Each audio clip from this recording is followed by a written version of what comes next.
ওকে, বুঝেছি আপনি মুভিটা আগে দেখেছেন, একবার না বেশ কয়েকবার, বাট আবার যখন ওপেন করেছেন একটু ভুলে যান যে আগে একবার দেখেছেন। মুভির দিকে মনোযোগ দিন, ভালো লাগবে। পরে পরে হার্ড ডিস্কে জায়গা খাচ্ছে, তার চেয়ে ভালো না দেখা কারো সময় কাটো। এই জন্য আবার আপ দিলাম, কেউ ইগোতে নেবেন না, ঠিক আছে? এমন আরো কিছু মুভি পড়ে রয়েছে, নতুন মুভির ফাঁকে ফাঁকে সেগুলো আসবে, ভালোবাসা দিবেন প্লিজ। কার্তিক স্যার, রাশমিক, পপুলার হিরোদের মুভির মাঝে এটাই তো ভালো লাগার একটা ব্যাপার থাকে, যে মুভি যদি খারাপও হয় তারপরেও দেখতে এতটাও খারাপ লাগে না, একটু না একটু ভালো লাগা কাজ করে। আজকের মুভিতে কার্তিক স্যার, রাশমিকা জি সহ আরো ভালো কিছু অ্যাক্টররা কাজ করেছে। যদিও আমরা এমন কাহিনী হয়তো আগে দেখেছি, বাট অ্যাজ এ কার্তিক স্যারের ফ্যান আবারও তো দেখাই যায়। মুভিটার সব থেকে ইন্টারেস্টিং ব্যাপার হলো মুভির কনসেপ্ট, যে সাবজেক্টের উপর মুভিটা বানানো হয়েছে, ভালো লেগেছে। আশা করছি আপনাদেরও ভালো লাগবে। কিউট একটা হিরোইন যেহেতু রয়েছে, তাই হালকা রোমান্স তো থাকতেই পারে, বাট কোনো ধরনের নিউড বা ভালগার সিন একদমই নেই, তাই সবাই মিলে দেখতে পারবেন, কোনো সমস্যা নেই। ওয়েল, কথা বলছিলাম 2021-এ মুক্তি পাওয়া অ্যাকশন ড্রামা তামিল মুভি নাম সুলতান এর ব্যাপারে। তো মুভির কাহিনী শুরু হয় 1986-তে মাদ্রাজে। বৃষ্টি ভেজা রাতে বিশাল একটা বাড়ির মাঝে অনেকগুলো লোক খেতে বসেছে। সবাই তরকারির জন্য অপেক্ষা করছে, তখন বেরিয়ে আসে আন্না লক্ষ্মী, যার চোখ রাগানো দেখে এরা ভয় পেয়ে যায়। বলে সারাদিন মারপিট করবে, আর খাবার সময় হলে আমার কথা মনে পড়বে তোমাদের, তাই না? কতবার বলেছে এসব ছেড়ে দাও, না তোমরা শোধরাবে আর না তোমাদের বস ভালো হবে। ইনি হলেন মনসুর, এদের সবার সিনিয়র। লক্ষ্মীকে বলে, আরে বোন আগে খেতে দাও, পরে না হয় যা ইচ্ছে বইলো। একটু পর বেরিয়ে আসে মিস্টার সেতুপাতি। তো ইনি মূলত গ্রামের সর্দার, এরা সবাই তার জন্যই কাজ করে। কি কাজ করে বুঝতেই তো পারছেন, মারামারি করা, বাট ভালোর জন্য বা টাকার বিনিময়। লক্ষ্মী প্রেগনেন্ট, তাই তার বাচ্চার যেন কোনো ক্ষতি না হয় তাদের কারণে, তাই সেতুকে বোঝানোর চেষ্টা করে। এরা বলে, ভাবি আমরা থাকতে ভাতিজা পর্যন্ত কেউ পৌঁছাতেই পারবে না, চিন্তা করছেন কেন? যাক, মোট কথা হলো লক্ষ্মী এসব মারামারি থেকে এদের দূরে রাখতে চায়। তো খাবার দাবার শেষ করে যে যার মতো ঘুমিয়ে পড়ে। বাট রাত গভীর হয়ে গেলে সেতুর শত্রুরা বাড়ির ভেতরে ঢুকে পড়ে। তারা সবাইকে মারবে, বাট তার আগেই লক্ষ্মীর পেটে বাচ্চা নড়ে ওঠে, যার কারণে লক্ষ্মী ব্যথায় চিল্লায় ওঠে। আর সে চিল্লানি শুনে সবাই জেগে উঠে দেখে শত্রুরা বাড়ির ভিতরে ঢুকে গেছে। আর কি, মারামারি শুরু হয়। ওদিকে লক্ষ্মীর ব্যথাও বেড়ে যাচ্ছে। মানসুর সেতুকে সেখানে থাকতে বলে সে নিচে যায়। মুরব্বীরা তাকে সামলানোর চেষ্টা করছে, কারণ ডেলিভারির সময় হয়ে গেছে। এদিকে এরা মারামারি করতে করতেই বাচ্চার কান্নার শব্দ পেয়ে যায়, মানে ডেলিভারি হয়ে গেছে। সবাই খুশি, ছোট সাহেব হয়েছে। দাদি বাচ্চাকে বাইরে এনে বলে ছেলে হয়েছে। সেতু খুব খুশি যে আমার ছেলে হয়েছে। তারপর দাদি বলে বাচ্চার মা মানে লক্ষ্মী মারা গেছে। সেতুর মুখটা শুকিয়ে যায়, তাকে দেখার জন্য তারা ধরে করে ভিতরে চলে যায়। মনসুর, তার লোকজন সহ সবার মন খারাপ, কারণ লক্ষ্মী তাদের ছোট ভাই বা ছেলের মতো করে আদর করেছে। দাদি বাচ্চা এনে মনসুরের হাতে দেয়। মনসুর বাচ্চাকে কোলে নিয়ে তার মায়ের কথা ভাবে, যে সে বলেছিল আমি থাকি বা না থাকি আমার ছেলের যেন কখনো আমার কমতি অনুভব না হয়, তোমরা সবাই ওকে দেখে রাখবে, নাম রাখবে বিক্রম। মনসুর ডেকে ওঠে, বিক্রম আমাদের সুলতান। এরপর সময় যায়, মনসুর সবসময় বাচ্চাকে নিজের কাছে রাখে। ডন আর মনসুর মিলে গোসল করিয়ে দেয়, যত্ন নেয়। এভাবেই সুলতান বড় হয়ে ওঠে। ডন কুস্তি লড়ানো শেখায়, ব্রাশ করিয়ে দেয়, আবার কেউ স্কুলের জন্য রেডি করায়। মাঝে এদের মারামারি ঠিকই চলছে। সবাই মিলে হাসি খুশি আর আদরে বড় করতে করতে পৌঁছে যায় 1992-এ। তারপর আরো কিছু সময় যায়, আর মজার মজার কিছু স্মৃতি নিয়ে ক্যামেরা বন্দী হয় 2000 সালে। তারপর সুলতানকে পড়াশোনার জন্য বাইরে পাঠিয়ে দেওয়া হয়। এরপর সেতুপতির দলের লোকজন পুরো চেন্নাইয়ে তাদের কাজ শুরু করে দেয়। 2016-তে নতুন পুরনো সবাই মিলে তাদের দলের মেম্বারও বেড়ে যায়। আর এই কারণেই কমিশনারের কাছে সেতুপতির দলের নামটা চলে আসে। কমিশনার শহর ক্লিন করার জন্য সেতুপতির দলকে টার্গেট করে, সুযোগের অপেক্ষায় থাকে। আর এর সঙ্গেই সিন চলে আসে 2021-এ। পাটাখা আর ঢোলের শব্দে রমরমা সেতুর বাড়ি। কারণ কি? ডন ফুলমুল নিয়ে বারান্দায় এসে ডাক দেয়, আরে সুলতান আসার সময় হয়েছে, তোরা জলদি কর। মানে সুলতান পড়াশোনা শেষ করে আজ ফাইনালি দেশে ফিরছে। এরপর ক্যামেরা আমাদের কিছু ফেসের সঙ্গে পরিচয় করিয়ে দেয়। এ হলো ওট্টা লরি, সুলতানের ফ্রেন্ড, আমরা বাবু বলে ডাকবো। এ সেন্দারায়ান, যে কিছু লোকদের সঙ্গে কথা বলছে। তার কাছে আরো একটা লোক আসে, নাম মাইকেল। বলে কি হয়েছে? এরা বলে আমরা সাহেবের সঙ্গে দেখা করতে এসেছি। মাইকেল বলে এ কানে শোনে না, চলুন আমার সঙ্গে। ভিতরে এসে কাকু বলে, আমরা কানিমানুর গ্রাম থেকে এসেছি, আমি গ্রামের প্রধান, আমরা একজনকে মারতে চাই, দয়া করে আমাদের সাহায্য করুন। মনসুর বলে কাকে? কাকু কাপা কাপা গলায় নাম বলে, জয়সিলান। ক্যামেরা আমাদের তাকে দেখায়, কে এই জয়সিলান? কাকু বলছে, গত 4 বছর ধরে আমরা নরকে বাস করছি, আমরা কৃষক, কৃষি কাজ আমাদের বেঁচে থাকার সম্বল। জয়সিলান আমাদের সব জমি কিনতে চায়। আমরা রাজি না হওয়াতে যারা যারা জমি চাষ করতে গেছিল তাদের সবাইকে গ্রামের সবার সামনে পুড়িয়ে মেরেছে, আমাদের চাষাবাদ করা থেকে বিরত রেখেছে। চিনতে পেরেছেন? কেজিএফ এর গাড়ুরা। কাকু বলছে, কষ্টের চাপে যারা জমিতে গেছিল তাদের সবাইকে ও মেরেছে। আমরা সবাই মরতে বসেছি সাহেব, বউ বাচ্চাদের গহনা সহ যা ছিল আপনার জন্য এনেছি, দয়া করে ওকে শেষ করে দিন, কৃষকদের বাঁচান। সঙ্গে আসা আরেকজন লোক বলে, পুলিশ, কালেক্টর, কমিশনার, আমরা সবার কাছে গেছি, বাট কারোর আমাদের নিয়ে ভাবার সময় নেই। আমরা তাহলে কার জন্য কৃষি কাজ করছি সাহেব? পুরো গ্রামের ভরসা এখনো আপনি। কথাগুলো শুনে সেতুর খুব খারাপ লাগে। বলে, আমি জানি না লোকটা কে আর তার ক্ষমতা কেমন, কিন্তু আমি আপনাদের পাশে দাঁড়াবো। গ্রামে আবারও ফসল আসবে, কথা দিচ্ছি। বিনিময়ে এসব না, এক মুঠো সোনা আমায় দিয়েন, মানে ধানের কথা বলছে আর কি। এরা ধন্যবাদ জানিয়ে চলে যায়। মনসুর বলে, ভাই আমরা কিছু জানি না তার ব্যাপারে, এইভাবে হুট করে জড়ানো কি ঠিক হবে? সেতু বলে, জীবনে তো পাপ কম করলাম না, আমরা যদি এমন মানুষদের সহযোগিতা না করি তাহলে আমরা বাঁচবো কি করে, আমাদের প্রজন্ম খাবে কি? আমি কথা দিয়েছি, তুমি মাথায় রেখো, আমরা যাব। ওদিকে বাইরে চিল্লানি শুরু হয় যে সুলতান এসেছে। গাড়ি এসে থামলে ভেতর থেকে বেরিয়ে আসে এই ভাই সাহেব, নাম গাদা। কে ইনি? পেছন থেকে বের হয়ে আসে আমাদের হিরো সুলতান। বাস সবাই সুলতানকে দেখে দৌড় দেয়। তো এই ভাই সাহেব হলো সুলতানের বডিগার্ড, সব সময় সঙ্গেই থাকে। এরা সুলতানকে ওপরে উঠিয়ে নেয়, তারপর সামনে এসে বাবুর সঙ্গে কথা বলে। এই ভাই সাহেব ডাক দেয় বিক্রম। সুলতান বলে, আরে থালায়া, যাক ভালো লাগলো তুই নাম ধরে ডাকলি।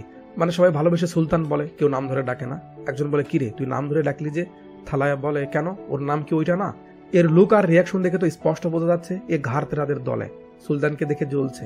সুলতান মামা বলে জড়িয়ে ধরে মনসুরকে, তারপর বাকি সবার সঙ্গে হাই ফাই করে। আরে ডন, কেমন আছো তুমি?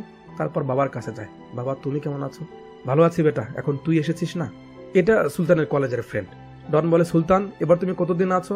সুলতান বলে, এবার লম্বা সময় তোমাদের সঙ্গে থাকবো। ব্যাস সবাই খুশি হয়ে একটা হুঙ্কার দিয়ে ওঠে। নাচটা দেখুন একবার। যাক, গানের মাঝে কিছু সিন আমাদের দেখানো হয় যে সুলতান মনসুরের জন্য দামি শার্ট প্যান্ট টাই এনেছে। মনসুর পড়তে চায় না, বাট সুলতান পড়তে বলে। মনসুর তো পরে এবার সামনে আসতে শরম করে। তারপর লক্ষ্য করে দেখে শুধু তার জন্য না, বাকি সবার জন্য এনেছে, সবাই পড়েছে। সুলতান ওসব পরিয়েই একটু গ্রামের ভিতরে ঘুরিয়ে নিয়ে বেড়ায়। তো সুলতান মূলত রোবোটিক ইঞ্জিনিয়ার হয়েছে। সে কি কাজ করতে চায় বা কি শিখেছে সেটাই সবাইকে দেখাচ্ছে। সবাই অনেক খুশি। সুলতান বলে, বাবা আমি জাপানের কোম্পানির সঙ্গে কথা বলেছি, আমি নিজের একটা কোম্পানি খুলতে চাই, তার জন্য ওদের সঙ্গে কাজ করতে হবে, আমি সামনের সপ্তাহে চলে যাব। তার বাবা অনেক খুশি হয় যে তার মা এটাই চেয়েছিল, সে যেন দূরে থাকে এসব থেকে। তো বাপ ছেলে কথা বলছিল, 3টা পিৎজা ডেলিভারি বয় আসে। সুলতানের বন্ধু অর্ডার করেছিল, বাট তারা আসলে অন্য কেউ ছিল।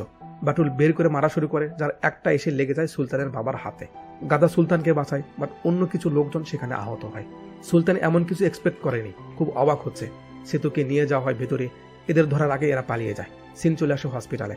যারা আহত হয়েছে সবাইকে হসপিটালে আনা হয়েছে। সুলতানের খুব খারাপ লাগছে যে তাদের কারণে এদের এই ক্ষতিটা হচ্ছে। যে একটু বেশি আহত হয়েছে তার মা সুলতানের কাছে এসে কাঁদতে কাঁদতে বলে, বাবা দয়া করো, আমার ছেলেকে এসব থেকে দূরে রাখো, ওর কিছু হলে আমাদের কি হবে? তোমার বাবা তো তোমাকে এসব থেকে দূরে রেখেছে, তাহলে আমাদের ছেলেকে ছাড়ছে না কেন? সুলতানের খুব খারাপ লাগে, মন খারাপ করে বাড়ি চলে আসে। সেতু খুব চিন্তায় পড়ে যায় যে এসব সুলতানের সামনে হওয়াটা একদম ঠিক হয়নি। ও ওর মায়ের মতো খুব সেন্সিটিভ, কি করে ওকে বোঝাবো? আমরা দেখি সুলতান এদিকে ব্যাগ প্যাক করছে, তার মনটা ভেঙে গেছে। একটু পর তার বাবা আসে। বেটা কোথায় যাচ্ছিস? শহরে? কোনো কাজ পড়েছে নাকি গার্লফ্রেন্ড ডেকেছে? আচ্ছা তোর কোনো গার্লফ্রেন্ড আছে নাকি? নে এটা নে। হাত থেকে রিংটা খুলে বের করে, এটা তোর গার্লফ্রেন্ডকে দিয়ে দিস। সুলতান একটু রেগে যায়, তোমার কি কোনো হুঁশ জ্ঞান নেই?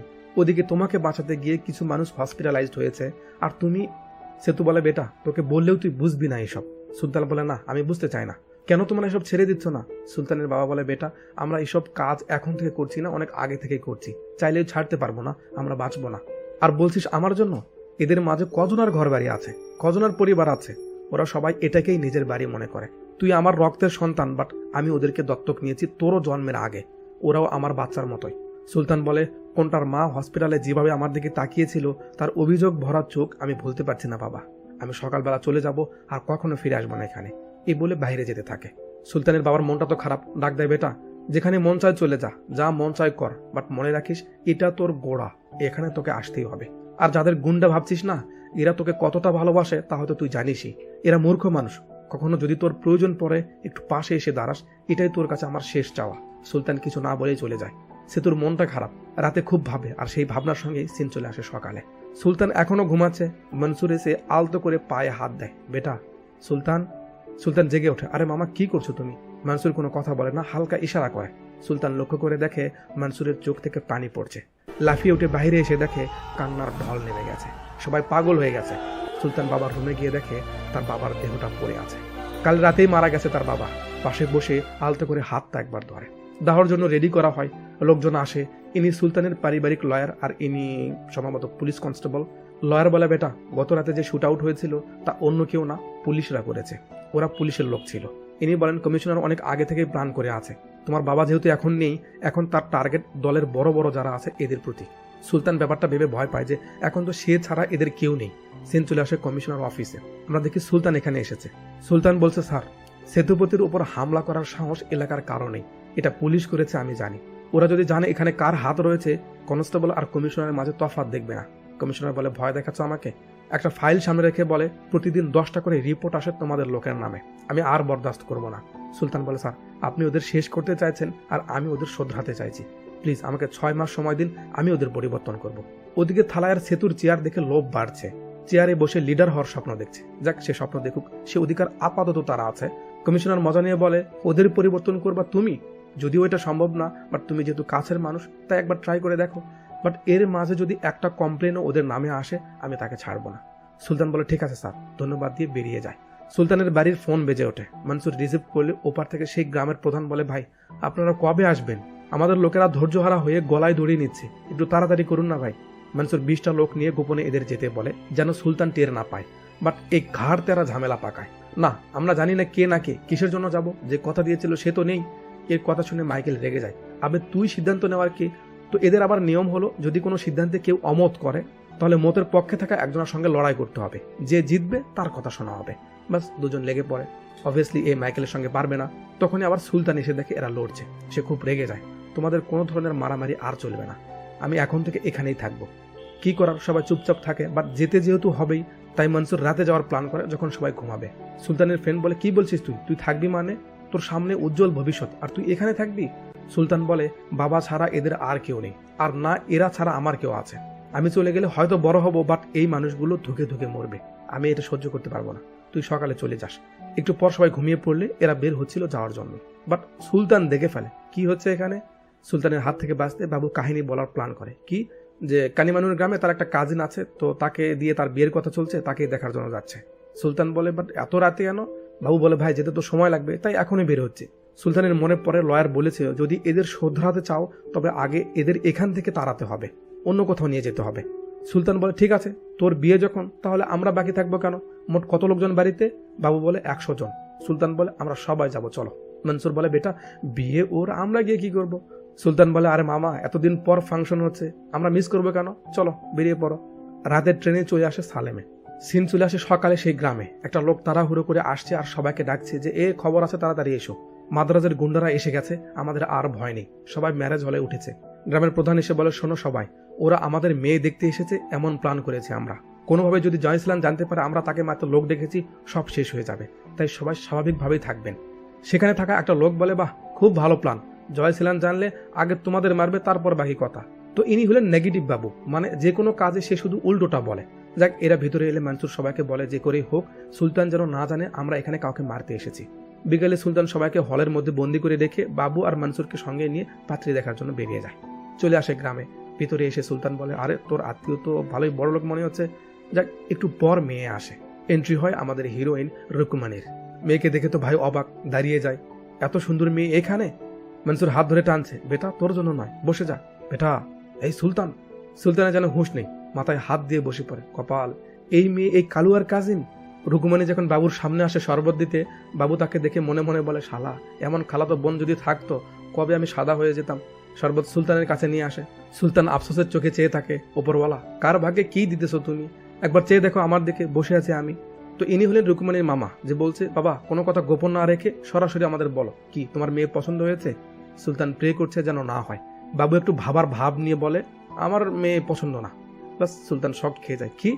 মেয়ে হাসছে। সুলতান বলে কি বললি? বাবুকে ধরে বাইরে নিয়ে যায়। ও তো জানে না এটা প্ল্যান করা আছে।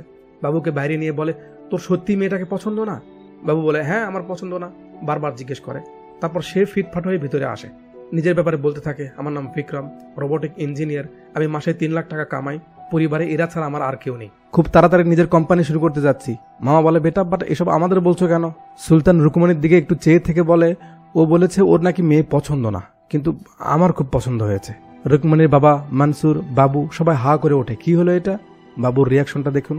ভাই এই জন্য বারবার তুই আমার থেকে কনফার্ম হয়ে নিলি? রুকমানি বলে বাট ওকে আমার পছন্দ হয়নি। বেচারা সুলতান। বাবু বলে ভাই ও তোকে রিজেক্ট করেছে, আর তুই? ভাই তো ভালোবেসে ফেলেছে, এখন আর কে থামায়? যাক হলে ফিরে সবাইকে লাইনে দাঁড় করিয়ে বলে আমি মেয়েটাকে পছন্দ করেছি, ও রাজি না হওয়া পর্যন্ত আমরা এখানেই থাকবো, আর তোমরা সবাই চুপচাপ থাকবে। কি অরুণাচলাম কাকা বুঝতে পেরেছেন? এরপর একটা গানের মাধ্যমে ভাই আর রুকমানির কিছু সিন দেখানো হয়। কিছু কিছু সিন খুব ন্যাচারাল ছিল, বেশ ভালো লেগেছে। তো প্রেমে পড়লে ছেলেরা মেয়েদের যেভাবে পিছু নেয় ভাই রুকমানিকে পড়াতে সেগুলোই ট্রাই করে। যাক সে তার মতো করে ট্রাই করুক, সে অধিকার তার আছে। তো সুলতান এদের বন্ধ করে বাইরে গেলে এরা আবার পেছন দিয়ে পালিয়ে জয়সিলানকে মারতে বের হয়। ফলো করতে করতে কোর্টে আসে। জয়সেলান গাড়ি থেকে নামলে মুরব্বি দেখিয়ে দেয় ওইটা। লোকজন নিয়ে ভিতরে যাচ্ছিল, বাট হুট করে থেমে যায়। পিছনে গাড়ির দিকে তাকায়, বাট কাউকে দেখতে পায় না, চলে যায়। এরা নিচু হয়েছিল। মনসুর বুঝতে পারে সে সন্দেহ করেছে, আজ হবে না, চল। ওদিকে সুলতান রুকুমণিকে ফলো করে যাচ্ছে, পটানোর চেষ্টা করছে, বাট সে তো রাজি হচ্ছে না। রাতে রুকুর বাবা বলে, মা আমি জানি ছেলেটা তোর পিছু নিচ্ছে, বাট আমি কিছু বলতে পারছি না। রুকু বলে, বাবা কোনো সমস্যা নেই, ছেলেটা খুব একটা খারাপ না, আর তাছাড়া আমিও গ্রামের জন্য কিছু করতে চাই, তুমি চিন্তা করো না। পরের দিন আবার সুলতান তার কাজে লেগে যায়, আর ওরা ওদিকে জয়সেলানকে ফলো করতে শুরু করে, বাট এবারও মিস হয়ে যায়, কারণ থালায় আগে পিছনে হতে জয়সেলানের সন্দেহ হয়ে যায়। পরের দিন আবার সুলতান রুকুমণির জন্য দোকানে অপেক্ষা করছিল, একটু পর সে এসে সুলতানকে ডেকে নিয়ে যায়। এখানে এনে সামনের জমিগুলো দেখায়, দেখো ওই জমিগুলো সবুজে ভরা ছিল। আজ আমাদের গ্রামে খাবারের সংকট, ওখানে আর চাষাবাদ হয় না, কারণ জয়সেলান নামে একটা লোক আমাদের সবাইকে জিম্মি করে রেখেছে। ও মরে গেলে আমাদের গ্রামে শান্তি ফিরে আসবে। এজন্য আমি এমন কাউকে বিয়ে করতে চাই যে ওকে মারতে পারবে, এই মাঠ আবার সবুজ বানাতে পারবে। তাই বলছি আমার পিছে ঘুরে সময় নষ্ট করো না, এখান থেকে চলে যাও। এসব বলে রুকুমণি আসতে ধরে। সুলতান পেছন থেকে দৌড়ে এসে বলে, আরে রুকু, কি বাচ্চাদের মতো কথা বলছো এসব? আমাকে মানাই এমন কিছু বলো, স্টিভ জবস, বিল গেটস, সুন্দর পিচাই, এমন কেউ হতে বলো। আমি কি করে কৃষিকাজকে ছোট করাই? রুকুমণি একটু রেগে গিয়ে বলে, যাদের নাম নিচ্ছ তারা কি হাওয়া খেয়ে বাঁচে? কৃষির সঙ্গে যুক্ত এমন কিছু ছাড়া কি তারা চলতে পারবে? আগে সুন্দর পিচাইয়ের জন্ম হয়েছে নাকি কৃষির? যাদের নাম বলছো তাদের টাকা খেয়ে বেঁচে থাকতে বলো, যাও। রুকুমণি আরো কিছু বলবে, সাইড থেকে একটা আওয়াজ আসে, এ রুকু, গ্রামে তহসিলদার এসেছে। সিন চলে আসে এখানে। তহসিলদার সবাইকে বলছে, জয়সেলান তোমাদের আসল সমস্যা না, সমস্যা অন্য কিছু। রুকুর বাবা বলে, স্যার খুলে বলুন। তহসিলদার বলে, তোমাদের অজান্তেই কিছু লোক এই গ্রামকে নিয়ে বিশাল একটা ব্যবসা করতে চাচ্ছে। তারা তোমাদের জমি নয়, জমির ভিতরে থাকা সম্পদের পেছনে পড়েছে। সেটা কি? আয়রন। রুকুমণি চলে আসে, পেছনে সুলতানও আসে। তহসিলদার বলছে, তোমাদের ক্ষেতের জমি আর ওই পাহাড়ের মাঝে হাই আয়রন রয়েছে। এই জন্য গুন্ডামির নামে জয়সেলানকে দিয়ে কেউ এসব করাচ্ছে, যাতে তোমরা জমি ছেড়ে দাও। যেহেতু তোমরা জমি বিক্রি করতে চাওনি, ওরা জোর করে দখল করে নিলে কোনো ঝামেলা হতে পারে। এই জন্য চালাকি করে তোমাদের কৃষিকাজ থেকে বিরত রাখছে, যাতে জমি অনাবাদি বলা যায়। আর একটা নিয়ম অনুযায়ী যে জমি আবাদযোগ্য নয়, অনেক দিন ধরে পড়ে আছে, সেটা সরকার নিয়ে উন্নয়নমূলক কাজ ব্যবহার করে। তো এখন তোমাদের কাছে একটাই উপায়, সেটা হলো জমি যে আবাদযোগ্য সেটা দেখাতে হবে আগামী 6 মাসের মধ্যে, নয়তো তোমরা জমি হারাবে। আমিও একজন কৃষকের ছেলে, তাই তোমাদের এসব কথা বলতে এলাম। দেখো এখন কি করবে। লোকজন দিশেহারা হয়ে পড়ে, কি করবে এখন। রুকুর বাবা সান্ত্বনা দেয় সবাইকে। এরপর মনসুরকে কল করে রুকুর বাবা সব বলে দেয়। মনসুর আবার বাবুকে কল করে বলে, সুলতানকে সন্ধ্যা পর্যন্ত ঘুরে নিয়ে বেড়া, বাজারের দিকে যেন আসিস না। বাবু বলে, আরে আমরা তো বাজারের দিকেই যাচ্ছি। মনসুর পড়ে যায় বিপাকে, কারণ সুলতান জানলে সব গড়বড় হয়ে যাবে। এদিকে সবাই পজিশন নিয়ে নিয়েছে, একজন এক ভেসে মিলে গেছে বাজারের সবার সঙ্গে। থালায়া এখানে লোকজন নিয়ে আছে। বাবু বলে, আমরা পৌঁছাতে আরো 5 মিনিট লাগবে, কি করা যায় এখন? জয়সেলান এসে পড়ে বাজারে। সেও খবর পেয়েছে তাকে মারার জন্য লোকজন এসেছে বাইরে থেকে, তাই যাকে একটু সন্দেহ লাগছে ধরে ধরে মারছে জয়সেলান। এরা তো একেবারে রেডি, জাস্ট হুকুমের অপেক্ষা করছে। মনসুর ভালো একটা সুযোগ খুঁজতেছে, সবাইকে রেডি হতে বলে। যে যার মতো মাল সামানা নিয়ে রেডি। এখন মনসুর হাঁ বলবে, বাট বাস এসে থেমে যায় সেখানে। মনসুর বলে, বাসে সুলতান আছে, একটু দাঁড়াও, বাসটা চলে যাক। বাট সুলতান বাজারে নেমে যায়। বাস চলে গেলে মনসুর দেখে সুলতান এখানে নেমেছে। মিশন স্টপ করতে বলে, আজ না। সুলতান সামনের দিকে আসছে, আর এরা তো সুলতানকে দেখে রেগে যাচ্ছে যে তাদের প্ল্যানটা কাজ করলো না। থালায়া একটু বেশি ইরিটেট হচ্ছে যে সুলতানকে এত ভয় পেতে হবে কেন। বাট থালায়া লক্ষ্য করে সেন্দারায়ান এখনো জোশ নিয়ে আছে, সে একেবারে রেডি। থালায়া যেই ইশারা করে, সেন্দারায়ান ট্রাক থেকে নেমে পড়ে। এ তো কানে শোনে না, সবাই ডাকে, বাট লাভ কি? চাকু নিয়ে দৌড় জয়সেলানকে মারতে। মনসুর দেখে এ বের হয়েছে, বাট কি করবে? সুলতান সামনের দিকে তাকাতেই দেখে এ দৌড়াচ্ছে কেন? ওই লোকটাকে মারতে। সুলতান একটু অবাকই হয়। ওদিকে জয়সেলানের লোকজন তাকে ডাক দেয়, ভাই পিছনে দেখুন, পিছনে দেখুন। চিল্লাচিল্লিতে কথা ঠিক বুঝতে পারছে না জয়সেলান। সেন্দারায়ন এসে যেই কোপটা দেয়, সুলতান পিছন থেকে হাত ধরে টেনে নেয়। তখনই সামন দিয়ে একটা গাড়ি যাচ্ছিল, সেটার আড়ালে এরা পালিয়ে যায়, যার জন্য জয়সেলান দেখতে পারে না। বাট সে তো কনফার্ম হয়ে যায় যে তাকে কেউ মারতে এসেছিল। এলাকার কারো তো এত সাহস হবে না। সিন চলে আসে হলে। সুলতান একটা থাপ্পড় মারে সেন্দারায়নকে। তোমরা এখানে এসব করতে এসেছো? মনসুর বলে, সুলতান তোর বাবা এই গ্রামের লোকদের কথা দিয়েছিল, এটা তার শেষ কথা, আমরা ওকে না মারা পর্যন্ত এখান থেকে যাব না। সুলতান তো রেগে যায়, আরে যে মরেছে তার কথার কি আছে, যে বেঁচে আছে তাকে কেন মারতে চাইছো? আমি থাকতে এটা হতে দেব না, চলো আমরা শহরে ফিরে যাব। তারা কথা বলছিল, গ্রামের লোকজন কাঁদতে কাঁদতে চলে আসে। সাব আমাদের বাঁচান। সুলতান বলে, কি হয়েছে আপনাদের? রুকুর মামা বলে, জয়সেলান পুরো গ্রাম তছনছ করে ফেলছে। আমাদের দেখানো হয় হারামি কি কি করছে, পুরো গ্রাম ছিন্ন ভিন্ন করে ফেলেছে। লোকজনকে মারছে, রুকমণিকে মারছে, তারপর তার বাবাকেও মারে, কারণ সেই গ্রামের প্রধান। রুকুর চুল ধরে সবাইকে লক্ষ্য করে বলে, বলো আমাকে মারতে কে লোক ভাড়া করেছে? কেউ কথা বলছে না। এসব শুনে সুলতান চুপ হয়ে যায়। কাকা বলে, আমরা তোমার বাবার কাছে গেছিলাম, তিনি কথা দিয়েছিলেন, সেই ভরসায় আমরা বেঁচে আছি। দয়া করে ওনাদের যেতে দিন সাব। সুলতান কি করবে বুঝতে পারছে না। মনসুর বলে, বেটা তুই কোনো চিন্তা করিস না, আমরা আর কখনো মারামারি করব না, তুই যা বলবি তাই শুনবো, জাস্ট শেষবারের মতো আমাদের এই কাজটা করতে দে, তোর বাবার কথার মান রাখতে দে। সুলতান ভাবে, কিভাবে সবাইকে বন্ধ করে রেখে সে যাবে। মনসুর বলে, বেটা এমন করিস না। সুলতান বলে, আমি মারামারি করতে যাচ্ছি না, আমি তাকে বোঝাবো, সে অবশ্যই বুঝবে, এ বলে চলে যায়। মনসুর বারবার নিষেধ করে বাট শোনে না। মনসুর তালা ভাঙতে বলে। ওদিকে জাইসিলান একটা মুরব্বীকে বেঁধে রেখে চাবুক মেরে যাচ্ছে।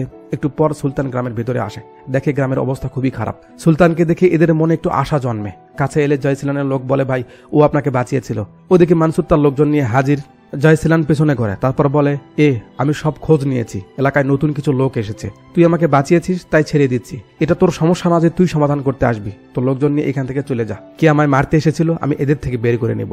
সুলতান ভাবছে কি করবে। কমিশনারের কথা মনে পড়ে যে সে বলেছিল যেন একটা কেসও এদের নামে না আসে। সুলতান ফিরে যাওয়ার সিদ্ধান্ত নেয়। জাইসিলান মেরেই যাচ্ছে।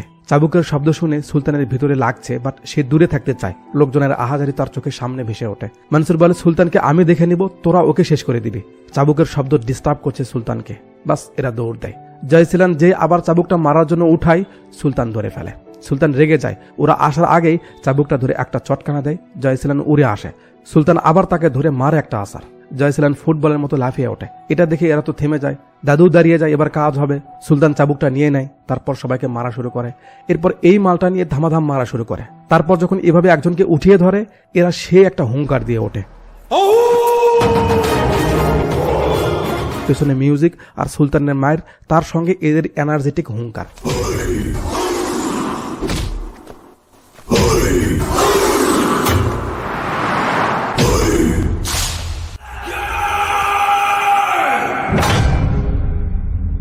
শেষে সুলতান ফাইনাল ছক্কাটা মেরে দেয় বল সীমানার বাইরে। সবাই তাদের সর্দারকে সম্মান জানায়। এরপর সুলতানকে নিয়ে মালা পরিয়ে পুরো গ্রাম ঘুরিয়ে নিয়ে বেড়ানো হয়। সুলতান রুকুর দিকে দেখে একটা হাসি দেয় যে আমি পেরেছি, বাট রুকুমণি এখনো ভাও দেয় না। এদের এখানে রেখেই ক্যামেরা কয়েকটা গাড়িকে ফলো করে যারা সুলতানের বাড়িতে এলো। এখানে এন্ট্রি হয় মুভির মূল ভিলেন জন ডারের। তো জন বাড়ির ভিতরে এসে সবকিছু দেখছে, মানে কি বাড়িতে কেউ নেই। যাক, সে ঘুরে ঘুরে সব দেখে। তারপর সুলতানের বাবার চেয়ারে বসে রাগের একটা রিয়াকশন দেয় আর সিন চলে আসে এদের কাছে। আজ বিকালে এরা বাড়ি ফিরে যাবে, তাই খাবারের আয়োজন করেছে গ্রামবাসী। সুলতান এখানেও রুকুর সঙ্গে লাইন মারার চেষ্টা করে, বাট দাল গলে না। রুকু চলে গেলে সুলতান একা একা বলে, শালা আমি এত বড় একটা হাতির গ্যাং সামলাচ্ছি আর এই পিচ্ছি একটা হরিণের বাচ্চার সঙ্গে পারছি না। সুলতানের জন্য ফোন আসে। কানে নিলে ওপার থেকে লয়ার বলে, বেটা এখানকার পরিবেশ ভালো না, নিউজে দেখ কমিশনার কুকুরের মতো সবাইকে মেরে ফেলছে, যাকে যেখানে পাচ্ছে ওদের এখানে এনো না, সামলাতে পারবে না, সাবধানে থেকো। সুলতান ভাবনায় পড়ে যায়, এখন সে কি করবে। খেতে বসে চিন্তায় খেতে পারে না। তার পাশে থাকা মুরব্বী বাবুকে বলছে, আচ্ছা তোমরা নাকি একই পরিবারের সব, তো এতগুলো লোক দিনে কত বস্তা চাল খাও তোমরা? বাবু বলে, দিনে 10 বস্তা চাল রান্না করা হয় দাদু। আপনি কেন জিজ্ঞেস করছেন এসব? দাদু বলে, এমন 100টা লোক যদি আমার পরিবারে থাকতো, আমি এমন 10 গ্রামের জন্য খাবার সরবরাহ করতে পারতাম। কথাটা সুলতানের কানে লাগে। কি করে দাদু? দাদু বলে, সবাইকে জমিতে লাগিয়ে দিতাম, যত ধরনের ফসল আমাদের খেতে দরকার পড়ে সব জমিতে লাগাতাম। সুলতান বলে, বাট দাদু এদের দিয়ে কি এখনো হবে? এরা তো রক্ত চেনে, মাটি না। দাদু তখন সুন্দর একটা কথা বলে। তিনি বলেন, বেটা তুমি যত বড়ই হও না কেন, মনে রেখো কৃষি তোমার রক্তে মিশে আছে।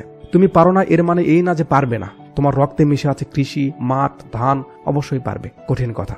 আমরা হয়তো কৃষি বুঝি না, বাট আমাদের দাদা, তার বাবা অবশ্যই কৃষক ছিলেন।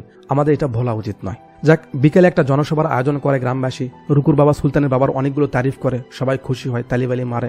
সুলতানকে কিছু কথা বলতে বলে। সুলতান স্টেজে এসে বলে, আমার বাবা এবং এদেরকে আমি সবসময় মারামারি করতে দেখেছি, আমার খুব খারাপ লেগেছে, এটা আমার পছন্দ না। বাট আজ আমি একটা জিনিস বুঝতে পারলাম, গাছ কাটা ঠিক না, বাট আগাছা ঝোপঝাড় কেটে ফেললে সমস্যা নেই। সবাই তালিবালি মারছে ভাষণ শুনে। সুলতান বলে, আজ থেকে কয়েক বছর আগে আমরা কৃষি আর বিজ্ঞানকে একসঙ্গে ভেবেছি, বাট এখানে এসে আমি বুঝলাম দেশ উন্নতি হচ্ছে, বিজ্ঞান এগিয়েছে, কিন্তু কৃষক আর কৃষি কাজ পিছিয়ে পড়েছে। টাকা হলেই খাবার পাওয়া যায় না, যেখান থেকে খাবারটা হবে সেই গোড়াটা ঠিক রাখতে হবে। তাই আমি সিদ্ধান্ত নিয়েছি এই মাঠকে আমি সবুজ বানাবো।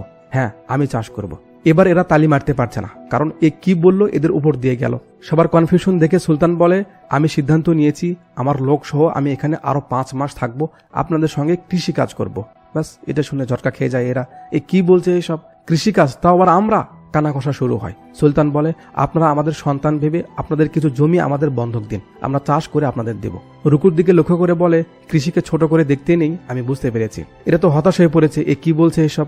গ্রামের লোকেরা সবাই পঞ্চায়েত ডাকে। নেগেটিভ বাবু বলে, এটা কি করে সম্ভব? এরা কি ভালো মানুষ? আমাদের বউ বেটি নেই? বাঘকে কাছে নিয়ে ঘুমাবো নাকি? এইভাবে এক একজন ওদের না রাখার ব্যাপারে মতামত দেয়। মুরব্বী বলে ওরা এখানে থাকলে ভালো হবে। তখন রুকুও সাপোর্ট করে যে হ্যাঁ, জয়সিলান এখনো মরেনি, ও যদি ফিরে আসে তাহলে আমাদের অবস্থা খারাপ হবে। আর তাছাড়া আমাদের বড় সমস্যা হলো 6 মাসের মধ্যে ফসল দেখাতে হবে। তো ওরা থাকলে সহজ হলো না। নেগেটিভ বাবু মানতে চায় না। রুকুর বাবা বলে আমার মেয়ে ঠিকই বলেছে, ওরা থাকলেই ভালো হবে। বাট জমি কে দিবে আবাদ করার জন্য? মুরব্বী বলে আমি দিব, আরেকজন বলে আমি দিব, বাস এটাই ফাইনাল হয়। রাতে এরা আবার মিটিং এ বসে। সুলতান এটাই ফাইনাল করে যে এখানেই থাকবে। তাহলে যাও ঘুমাও, সকাল 5টায় উঠতে হবে। সিন চলে আসে সকালে। সুলতান সবাইকে নিয়ে বেরিয়ে পড়েছে। বাস সবগুলো নিয়ে মাঠে নেমে পড়ে। আর পেছনে একটা গান শুরু হয় আর আমাদের কিছু কাহিনী এদের দেখানো হয়। কাজু করার ছবি উঠিয়ে সুলতান কমিশনারকে দেখায়। কমিশনারের মুখে মুচকি হাসি। চাকুদরা হাত দিয়ে কোদাল ধরেছে, এজন্য সবার ব্যথাও জেগে উঠেছে। আহ কি ভুরি মারি, থুলথুল থুলথুল করছে। জমিতেই খাওয়া দাওয়া করে। একদিন সুলতান সুন্দরায়ের জন্য হেয়ার এইড এনে দেয়। কানে শুনতে পেয়ে ছেলে তো খুব খুশি। চাষমাস করে জমি রেডি করে। মাঝে কিছু মজার সিন দেখানো হয়। অনেক খেটে জমি রেডি হলে ধান ফেলানো হবে। মনসুরকে দিয়ে ধানের বীজ ফেলানো হয়। থালায়ার তো এসব সহ্য হচ্ছে না, বাট কিছু করারও নেই। দিন চলে যাচ্ছে এইভাবেই। এদিকে জন হসপিটালে আসে জয়সিলানের সঙ্গে দেখা করতে। তার অবস্থা দেখে মজা নাই। মার খেয়েছিস? জয়সিলান বলে বোধহয় ভাবনিস না, ও সাধারণ কেউ না, রাবণ। তাও 10 মাথাওয়ালা কোনো রাবণ না, 100টা হাতির শরীরে একটা মাথা এমন রাবণ। ছেলে খেয়ে ফেলবে আপনাকে, একবার গিয়ে দেখুন। রাতে এরা আবার আসে সুলতানের কাছে যে আমরা এসব আর করতে চাই না, আমরা বাড়ি যেতে চাই। আবার মিটিং ডাকা হয়। সুলতান বলে আমি যা বলেছি তাই হবে, তোমাদের এখানে থাকতে হবে। যদি কেউ না থাকতে চাও তাহলে আমার সঙ্গে লড়াই করো, যে জিতবে তার কথা রাখা হবে। কেউ সামনে আসে না, গাদা এখানে দাঁড়িয়ে থাকো, কেউ যেন এখান থেকে নড়তে না পারে। এই বলে সাইডে চলে যায়। থালায়া রেগে যায়, ধুরবাল, এসব ভাল লাগছে না, তোমরা যদি বলো তাহলে আমি ওর সঙ্গে লড়াই করতে চাই। বাস লড়ার কথা শুনে মাইকেল আবার রেগে যায়। কি তুই সুলতানের সঙ্গে লড়বি? জানিস না ওকে? হাতাহাতি হচ্ছিল। মনসুর এসে থেমে দেয়। তারপর মনসুর সুলতানের কাছে গিয়ে বলে বেটা কি করছিস তুই? মেয়েটার জন্য কি আমাদের এখানে? সুলতান বলে না মামা, আমি এদের শোধরাতে চাই। কমিশনার সবার পিছিয়ে পড়ে আছে, এরা গ্রামে যাওয়া মাত্রই কমিশনার এদের মেরে ফেলবে। এখানে থাকলে পরিবর্তন হবে, আমি এটাই চাই। সিন চলে আসে পরদিন সকালে। জন গ্রামে এসেছে। বাইরে এসে মাটিতে হাত দিয়ে দেখছে। ওদিকে সুলতান তার লোকজন নিয়ে হাজির। জন সুলতানকে এমনে দেখে। তারপর কাছে গিয়ে বলে জয়সিলান বলেছিল তুমি 100টা হাতি নিয়ে ঘোরো, এখন বিশ্বাস হলো সেটা। এ বলে জন একটা কবিতা শোনায় সুলতানকে। বলে শোনো হে বালক বলছি তোমায়, শোনো হে বালক বলছি তোমায়, টাকা হলে এই জগতে সবকিছু কিনতে পাওয়া যায়। কিনবো তোমায় হীরের দরে, একবার জাস্ট দাম বলো। টাকায় মুড়িয়ে দিব তোমার ঘর, একবার শুধু দরজা খোলো।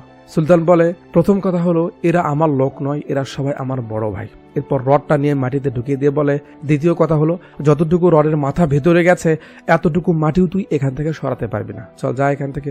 জন বলে নিজের হাতে শত্রু বানাচ্ছ তুমি, ঠিক আছে তোমার ভাইদের তুমি দেখে রেখো। এ বলে যে ঘাড়ে হাত দিতে যাবে এরা সবাই ঘিরে নেয়। আবে হাইব্রিড ছাগল, শালাকে এখনই বারবিকিউ বানিয়ে খেয়ে নেবো কিন্তু। সুলতান ইশারা করে থামো। এবার সুলতান কবিতা শোনায়। বলে শোনে হে ডুগডুগি বলছি তোরে, বলে শোনে হে ডুগডুগি বলছি তোরে, কলার মতো ছিলে ফেলবে যদি এদের মাথা ঘরে। টাকা মুড়িয়ে দিব তোর আজব গুহাতে, শালা আমায় টাকার গরম দেখাচ্ছিস? আবে এটা কি তোর বাবার রেখে যাওয়া সম্পত্তি যে নিজের ভেবে নিতে এসেছিস? কি আর করবে, ফিরে যায় লোকজন নিয়ে।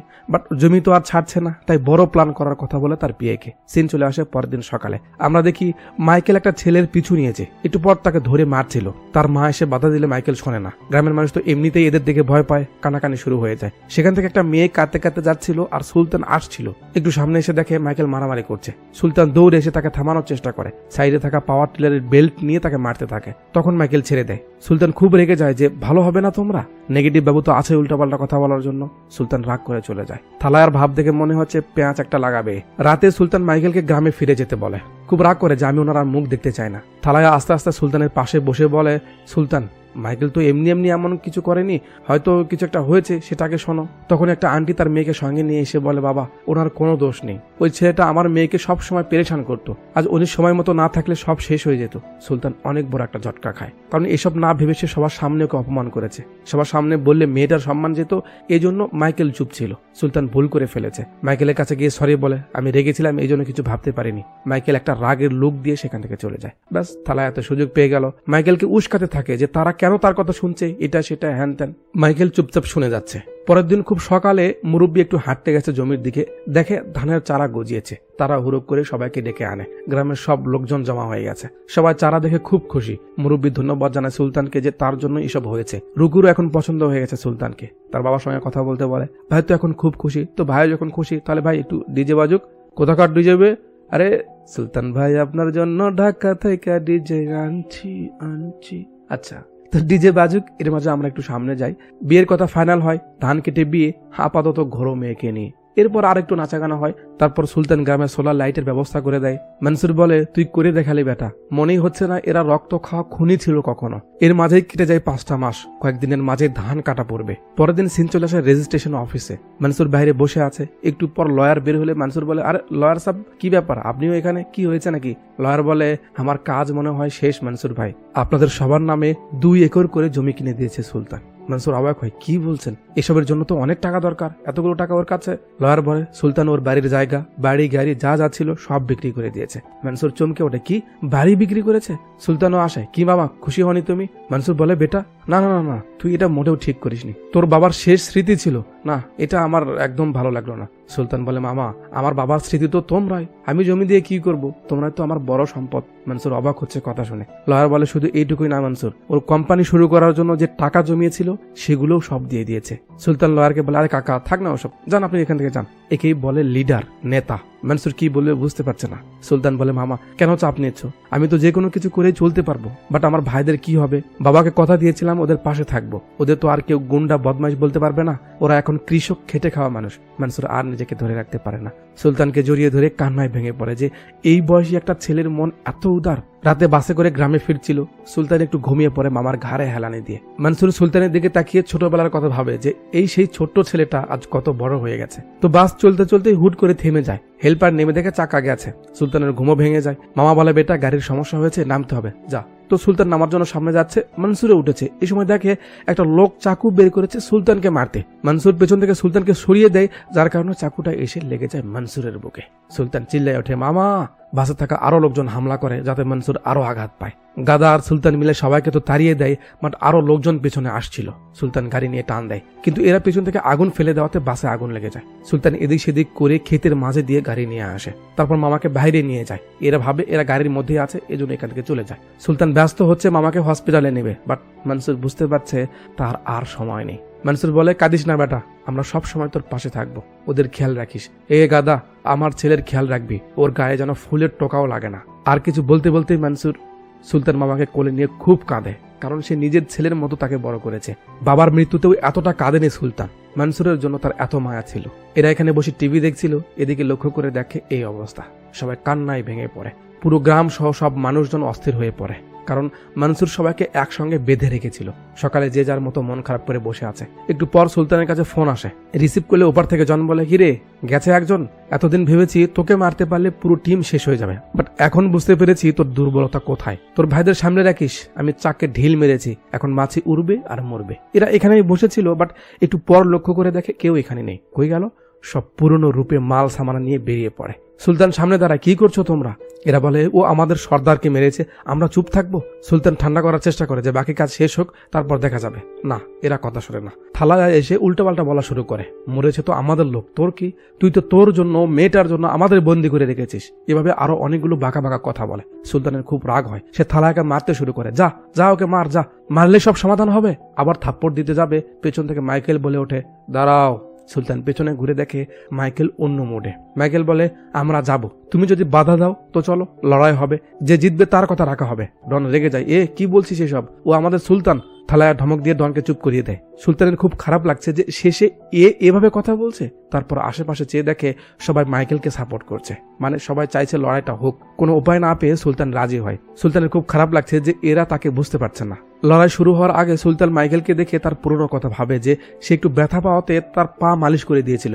আজ কিভাবে তাকে মারবে? সুলতান মার খায়, এরা তো খুব খুশি। এরপর সুলতান আবার মার খায়। তারপর যখন বলে, মাইকেল তাড়াতাড়ি কর, আমাদের যেতে হবে, বলে যাচ্ছিল, সুলতান এবার মাইকেলকে ধরে ফেলে। নে এবার যা তোরা। পাশা পাল্টে যায়, মাইকেল মার খেতে থাকে। এটা দেখে তো থালার জ্বলছে।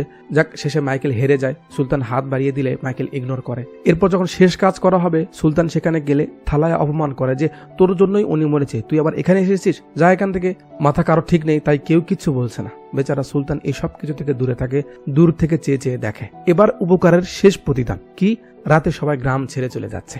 ডন সবাইকে বোঝানোর চেষ্টা করছে যেও না, বাট থালায়া সবার মাথা নষ্ট করে দিয়েছে, সবাই চলে যায়। ডন কাঁদে আর সুলতানকে বলে, ভাই সব শেষ হয়ে যাচ্ছে।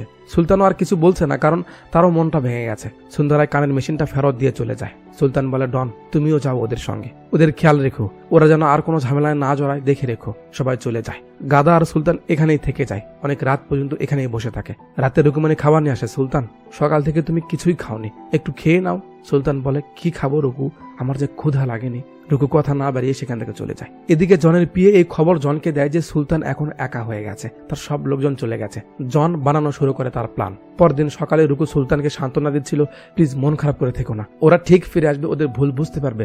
সুলতান বলে, জানো আমি কখনো মাকে দেখিনি, তারা আমাকে এতটা আদর করে বড় করেছে যে আমি মার অভাব কখনো বুঝতেই পারিনি। মাইকেলকে আমি এই হাত দিয়ে মেরেছি, সংশোধন করার চক্করে হয়তো বেশি শাসন করে ফেলেছি। ফোনটা কেঁপে ওঠে। রিসিভ করলে এপার থেকে তেরা ছিলেন বলে, কিরে গ্রামে আছিস তো? থাক আমি আসছি, তোকে সহ পুরো গ্রামকে জ্বালিয়ে দিতে আমি আসছি। সুলতান সবাইকে নিয়ে পরামর্শে বসে যে এখন কি হবে। মুরব্বী সহ সবার মতামত যে তুমি এখন এখান থেকে চলে যাও, আমাদের জন্য আর নিজেকে শেষ করো না, তোমার লোকজন চলে গেছে, তুমিও চলে যাও। রুকুর বাবা রুকুমণিকে নিয়ে এসে বলে, ওকে নিয়ে তুমি যেখানে ইচ্ছে চলে যাও বাবা, আমাদের কথা ভেবো না। সুলতান একটু ভেবে দাঁড়িয়ে যায় যে কথা রাখার জন্য আমার বাবাকে সবাই সম্মান করে, জানে, চেনে। তিনি যে কথা দিয়েছেন তা পূরণ করার দায়িত্ব আমি নিয়েছি, আর আজ আমি কথা দিচ্ছি আপনাদের কিচ্ছু হবে না। সন্ধ্যায় সব বাচ্চা এবং গ্রামের মহিলাদের অন্য গ্রামে পাঠিয়ে দেওয়া হয়। রুকু ভয় পাচ্ছে, সে যাবে না। সুলতান সান্ত্বনা দেয়, এই ধান কেটে আমাদের বিয়ে হবে, তোমায় বলছি মনে রেখো, তাই হবে, তুমি চিন্তা করো না, যাও। চলে যায় সবাই। এরপর রাতে গ্রামের সবাই মিলে সব পরিকল্পনা করে রাখে। দূর থেকে দেখা যাচ্ছে অনেকগুলো গাড়ি আসছে, এরা তো লুকিয়ে আছে। গাড়ি তাদের এরিয়া পার হয়ে গেলে পেছন থেকে একটা ঝটকা দেয়, তারপর ইট মারা শুরু হয়। লোকজন এসে সামনে দাঁড়ালে লাঙল দুই পাশ থেকে এসে এদের উড়িয়ে নিয়ে যায়। জনতার লোককে তেলের লরি দিয়ে তেল ফেলে দিতে বলে, লাইন খুলে দিলে লরি সামনের দিকে গেলে এর আগুন ধরিয়ে দেয় আর নিয়ে হালায়। এরপর গ্রামের সবাই মাল সামানা নিয়ে নেমে পড়ে। যাক, এখানে মোটা পাতলা একটা মারামারি হয়, গ্রামের কিছু লোক আহত হয়, গাদাও মার খায়। শেষে জনের হাতে সুলতানও একটু মার খায়, বাট সুলতান মেরে দেয় জনকে।